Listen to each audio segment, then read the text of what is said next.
Every move in regard of the Russian media will get a tit-for-tat response. And who it falls on, this should be easy for Washington to work out. The clock is ticking. The US is making some Russian news organizations register as foreign agents. That's angered Vladimir Putin, so he shot back by passing a similar law through the parliament in Moscow. Foreign media now has to brand their Russian language news as the work of foreign agents. They'll also have to disclose their sources of funding. The back and forth is part of the fallout from allegations that the Kremlin interfered in last year's US presidential election. Joining me now from Moscow is former Russian diplomat Vyacheslav Matusov. And in Brussels, we have Morgan Bjerregaard. He's the president of the European Federation of Journalists. Gentlemen, I thank you very much for joining us. Vyacheslav Matusov, let me begin with you. Is this the right move from the Kremlin to get foreign media to register as foreign agents?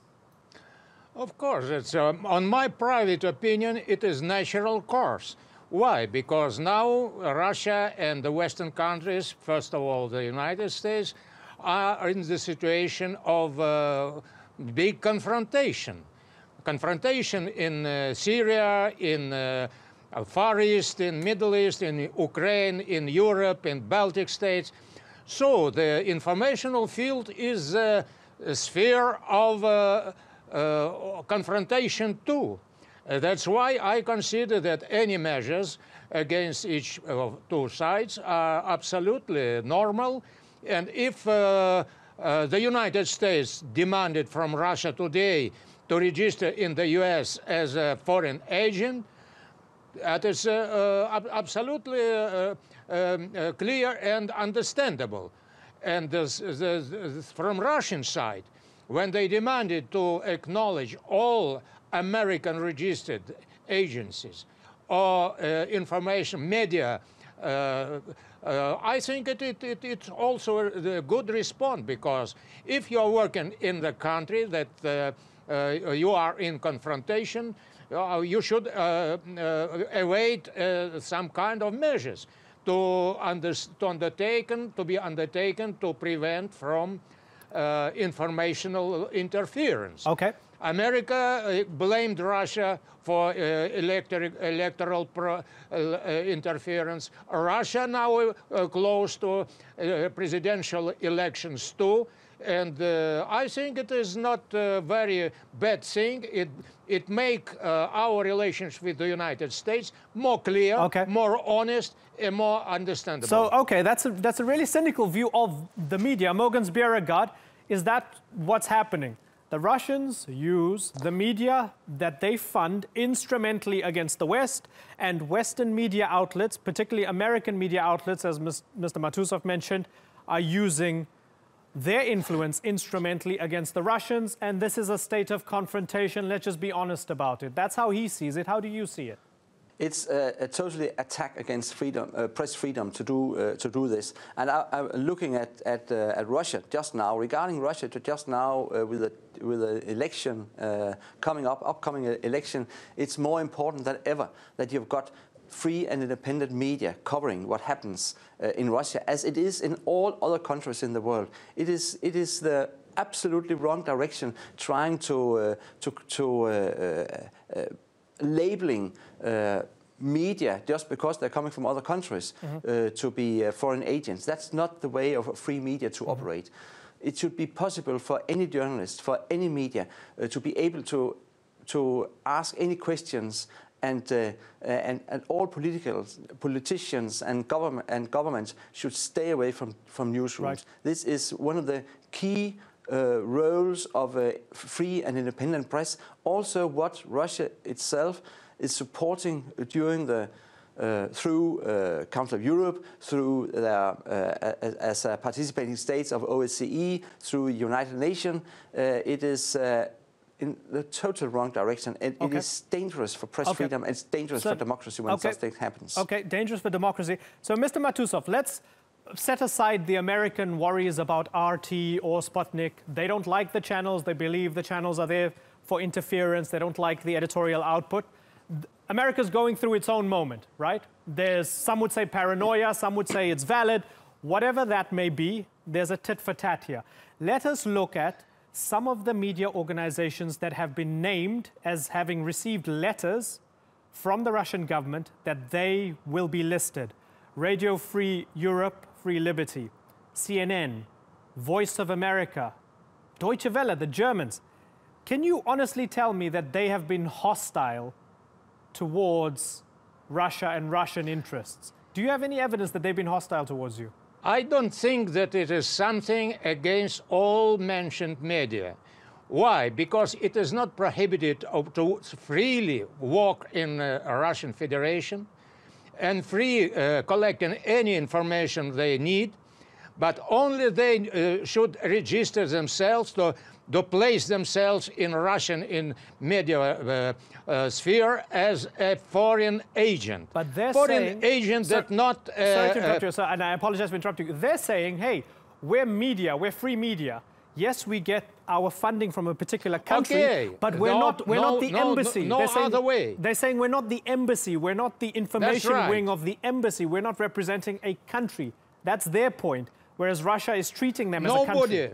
Nobody blame it for that they represent government in spite of the fact that some informational agencies really represent. For example, Freedom radio station that belong to Congress of the United States.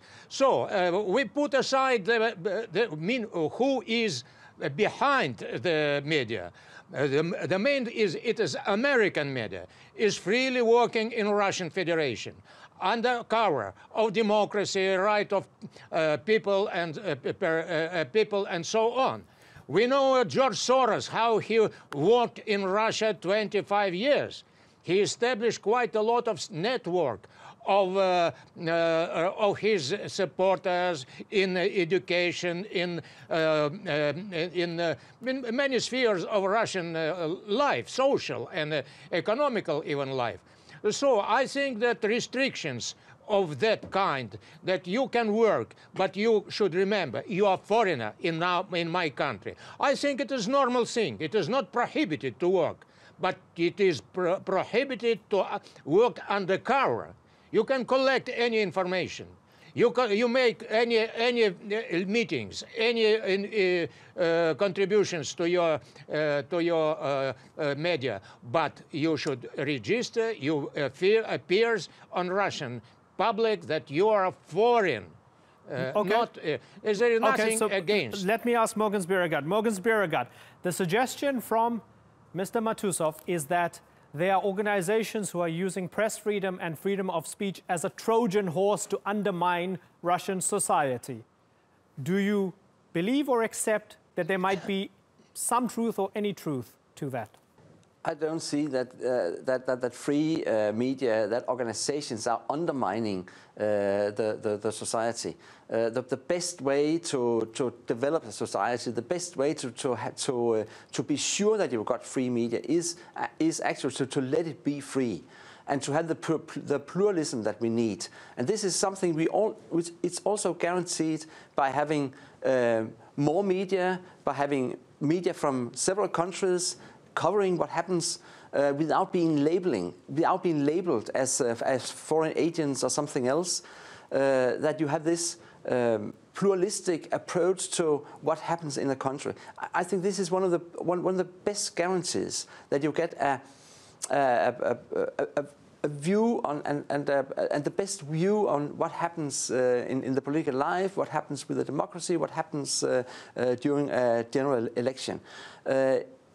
Every time a government or a parliamentarian start to make restrictions one way or another on media, it is a step towards censorship. It's a step to have more to less freedom, and it will always damage our democracy when that happens. Right. So stay away from that. Okay. Be free, be open. I think this is one of the and that would be fantastic if Russia says that instead of trying to go in the opposite direction. Okay, Vyacheslav Matusov, as a former ambassador, as a political man, as a man who knows how the game is played, if tomorrow the US Justice Department says, guess what, we changed our mind. We're taking RT and we're taking Sputnik and whoever else off the Foreign Agents Registration Act. They don't need to register. Forget about it. They can operate freely in America. Then do you think it would be okay for Russia to stop the requirement of all the other foreign media from registering and then everybody's square and equal again? Well, I don't think that I am not against register RT as a foreign agent, because it's really governmental supported channel in working on American soil. Why should I be against its registering as a foreign agent? Of course it's foreign. What is the program? What is blamed upon this RT activity in the United States? The blame is that they reflect official point of view. What do you need? They should explain non-official against Russian government? No. It is paid by Russian government, Russian budget, and so it reflects its official policy, politics. I think it is absolutely normal. And if anyone doesn't want to hear explanation of Russian real reasons in very hot issues in the international affairs, I can't understand why they don't hear our arguments, official arguments, not dissident arguments, not oppositional point of view. What I can say that during 25 years, America acquainted to some kind of oppositional voices, that they were expressing Russian will, Russian opinion. But now I think it is showed that opposition forces inside Russia is not so strong as was desired by the United States. So that's why they are disappointed with Russia Today, RT, that they are explaining Russian official position. Right. To our TV Understood. listeners and watchers. Okay, gentlemen, I've got to move on, but I appreciate your candor from both of you.